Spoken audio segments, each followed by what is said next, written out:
ditandatangani 3 pihak, saya, Pak Prabowo, dan Pak Anies, dan saat itu yang ngedraft dan ditulis tangan sendiri oleh Pak Fadlizon, dan setahu saya sekarang juga dipegang oleh Pak Dasko. Jadi nanti mungkin Pak Dasko atau Pak Fadli yang lebih berwenang memberikan keterangan, karena itu juga menyangkut ada sisi Pak Prabowo-nya, ada Pak Anies. Demikian. Ditekannya apa sih, Pak? Terkait apa sih, Pak, intinya perjanjian itu? Itu terkait dengan Pilgub 2017. Malam itu kita tanda tangani sebelum kita mendaftar ke KPUD waktu di tahun 2016 bulan September.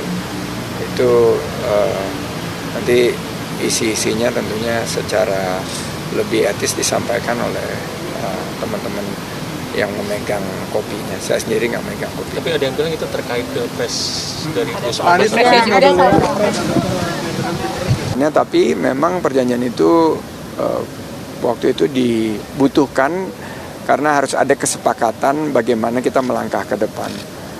Koalisi waktu itu kan ada Gerindra, ada PKS, tapi kan paslonnya itu saya sebagai wakil gubernur, ada Pak Anies dan Pak Prabowo. Itu jadi mengatur bagaimana tentang langkah-langkah ke depan, dan nanti bisa ditanyakan kepada yang memegang. Saya rasa lebih etis untuk disampaikan oleh mungkin bisa ditanyakan ke Pak Fadli atau ke Pak Dasko.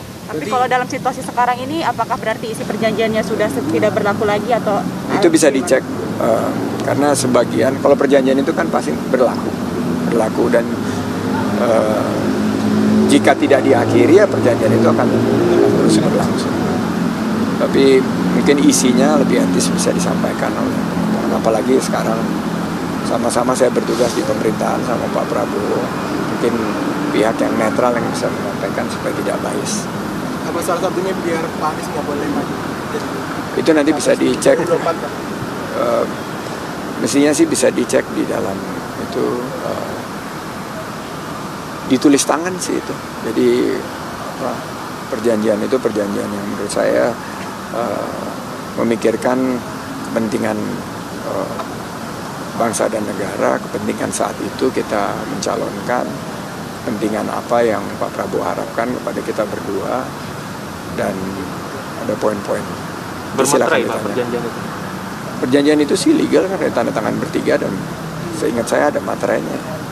Berbagi beban biaya pilkada dengan Pak Sandi. Itu saya tahu. Oh, yang saat Pilgub 2017 itu. Dan dalam perjanjian itu antara lain, kemudian juga ada perjanjian hutang piutang dengan Pak Sandi dan Pak Anies, karena waktu itu kan memang Pak Anies tidak punya uang ya.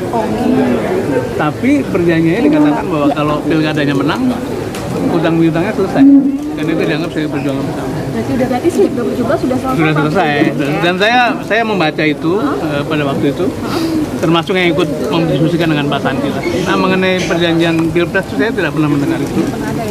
Yang ada adalah saya ini kan membantu Pak Prabowo kan, ikut membicarakan dengan Pak Anies kemungkinan Pak Anies bersedia jadi calon wakil presiden atau tidak.